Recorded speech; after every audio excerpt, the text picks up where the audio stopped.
Hello, you've just entered the witch's lair. I'm Raven Lavina, and it means so much to me that you've stopped by. So please, make yourself comfortable, and let's just get right to it.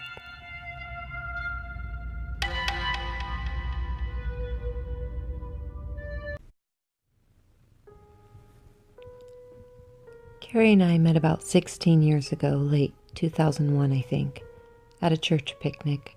I was relatively new to town, so when one of my coworkers asked me to tag along with him on a Sunday afternoon, I took him up on it. I had always heard churches and supermarkets were the best places to meet wholesome single women, and that turned out to be right. That afternoon, I met the most beautiful girl I had ever seen. She was standing behind a bowl of fried chicken, her greasy apron reading Union Street Methodist Church, laughing as she doled out legs and thighs and breasts to people's plates. I remember her blonde hair was pulled up in a tight ponytail and swung to the side as she turned her head, like a cheerleader or something. I was hooked from the moment I saw her. After lunch, I struck up a conversation with her, and we hit it off immediately. We started dating soon after, and we were married in October of 2002. That was the best day of my life. The second best day was when Kyle was born. Reading the note that psychopath sent to the paper tore my heart in two. My first thought was, not my Carrie. Even though she denied ever cheating on me, I couldn't get the image of my wife of 15 years in a car with some other guy doing that, no less, out of my head. By the time she got home last night, I was angry, seething actually. As soon as she stepped through the door, I confronted her. Why weren't you answering your texts? Sorry, babe, I got busy. You know how my boss is. I can't have my phone out while I'm working. You've always been able to text before. What's going on? The look on her face told me everything. She wasn't a good liar, and I could tell something was up. For some reason, this made me less angry. She looked hurt. Nothing, Dean. She wouldn't even look at me. She moved into the living room where Kyle was, watching TV, and told him to go to his room. She started randomly picking things off the couch like she was cleaning. I know that look. You're a terrible liar. Babe, please. Andrew is missing, and this psycho has him. If any part of that letter is true, you have to tell me. Whatever it is, we'll get through it. It felt like a lie, hot and searing in my throat, but I said it anyway. She stared at me, tears welling in her eyes, and then she just broke down. She crumpled on the couch and sat there with her head in her hands, sobbing. I sat down beside her and rubbed her back. Carrie, it's okay. My heart was thumping out of my chest at this point. It's such a terrible feeling to know you may be seconds away from hearing something that can never be taken back and might change everything. I didn't think it had anything to do with this. What? What is it? Just tell me. I swear it was a mistake. I never meant for it to happen. Just tell me, Carrie, please. She wiped the mascara off of her face. It was that weekend you were out of town with some of your friends, camping, I think.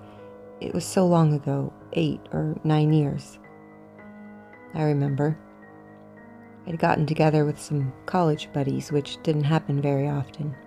We hadn't made it back until late Sunday night. I swear I didn't think I drank that much. I had a couple beers, I think, but no liquor and no shots.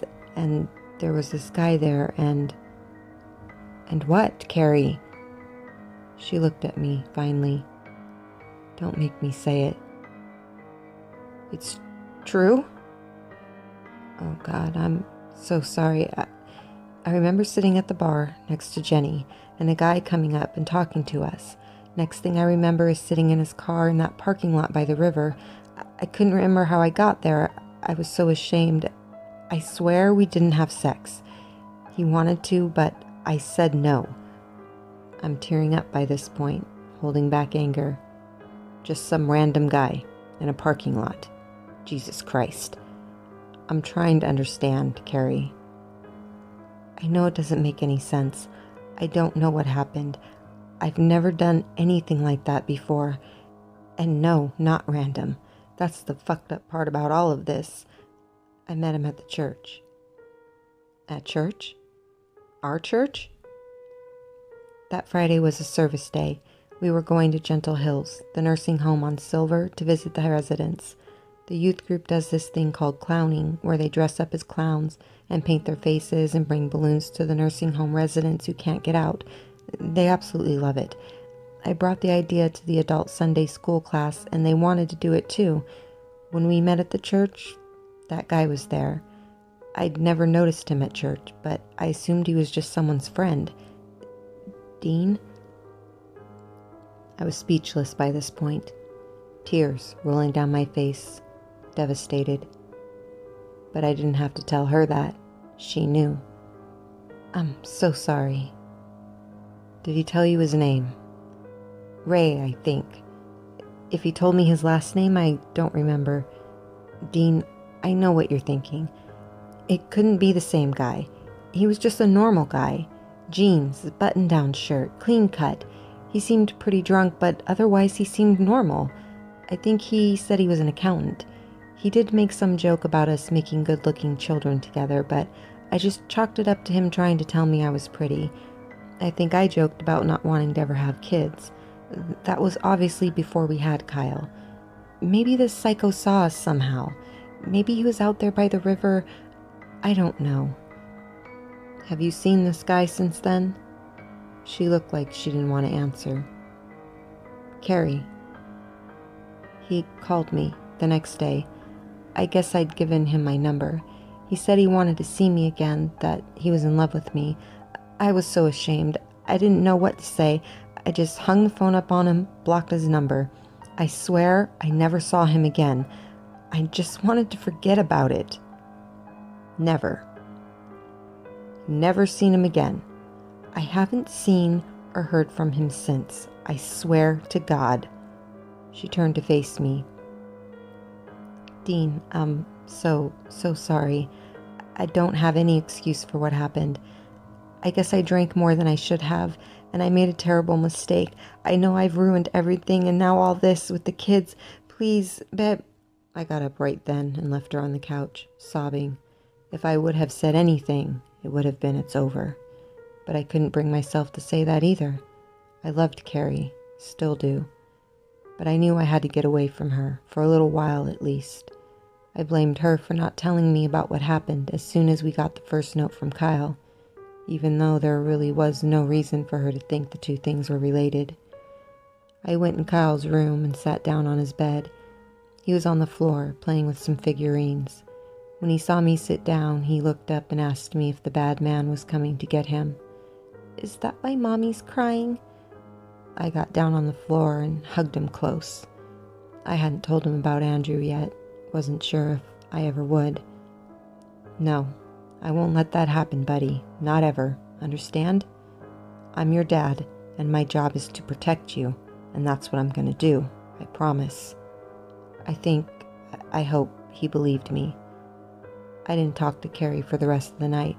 Avoiding her felt awful, especially with what she was dealing with. But I didn't know what else to do. I couldn't stand the thought of talking to her. Late that night, probably around 10, Detective Carr called. I got off the couch and walked onto the back porch as he talked. Carrie was asleep in the bedroom, and I didn't want to wake her. He'd gone out to the retired detective's house and talked to him about the Carrington case. The detective remembered it well. He said people don't go missing in our small town very often, apparently, and this case was particularly troubling to him. Young girl from a good family suddenly disappears without a trace, and he couldn't bring her home. It still haunted him.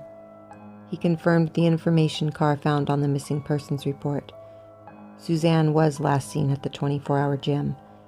The friend who'd seen her, Emily, he recalled, said Suzanne was excited about seeing a guy she'd met the night before. She wanted to work on her arms so they'd look good in a sleeveless top. Weird things like that, I remember for some reason. She was a good girl for being 21 years old. She never frequented the bars around town and never got in any trouble. Her main social outlet was her church, he said. My heart skipped a beat when he said it. What church? Union Street, Detective Carr answered. Why, Union Street, our church. I knew I had to tell Carr about what Carrie did. Telling him made it even more real, somehow, and the wound was ripped open again as I recounted every detail. Even though Carrie didn't think the guy she cheated with was the same guy who'd taken Andrew, Detective Carr did, and Union Street was the connection. Carrie had met Ray at Union Street, and maybe Suzanne had too. If that was correct, they may be the same person. He wondered at first why Carrie didn't recognize Susan's name from church, but I told him Carrie hadn't moved to town until sometime in '99. Detective Carr agreed. Suzanne's case would have been long out of the public eye by then. He got off the phone hastily, saying he had some leads to track down. I knew he wouldn't be sleeping anytime soon. After I hung up the phone, I sat on the back porch and looked into the blackness of the backyard, where Kyle stood as a stranger crept through the gate and left the terrifying note that started all of this. Why the note to Kyle? Why now, after almost 10 years? I knew one thing. Whoever this creep was, he liked to dress up as a fucking clown, and he used the church as his hunting ground. I climbed back on the couch, but didn't sleep well. I knew there'd be a crew at 3 Orange Circle in the morning, ripping up a newly poured concrete floor, and I kept picturing the shallow grave they'd surely find beneath, with the bones of Susie Carrington inside. I hoped Andrew wouldn't suffer the same fate. This morning, there was no article in the paper as I hoped. There wouldn't have been time for Detective Carr to get the information to them. However, I was listening to the radio at breakfast, and during the morning show they interviewed Detective Carr. He instructed people to stay indoors after dark and make sure all doors and windows were safely secured. Then he gave a description of the subject they were looking for. Early to mid-40s. Carrie's in my age. Probably college educated. Clean cut, regular job. Possibly an accountant at one time. It's possible he projects the image of a put-together adult, but alone feels more like a child. He may moonlight at children's parties, doing balloon animals or face painting, or could possibly be a mall Santa or Easter Bunny. He also may attend children's t-ball games, so be on the lookout for anyone who fits that description who isn't a relative of one of the children's playing. Maybe named Ray. He's smart, he continued, and cunning. He wants the attention he's getting. It's what fuels him, which also means it's possible he's mentally ill. He's killed once and he may again. Do not confront the individual if you see him. Call the police. On the way back from Kyle's school, I drove by 3 Orange Circle. There were 2 police cruisers and a construction truck out front. They'd put some crime scene tape up, and I could see someone holding 2 buckets coming from around the back of the house. He reached the front yard and dumped what appeared to be broken chunks of concrete into a green dumpster bag. I guess that was the only way to get them out of the basement. Then he turned back toward the back of the house. I could almost hear the jackhammer doing its brutal work down there in the dark.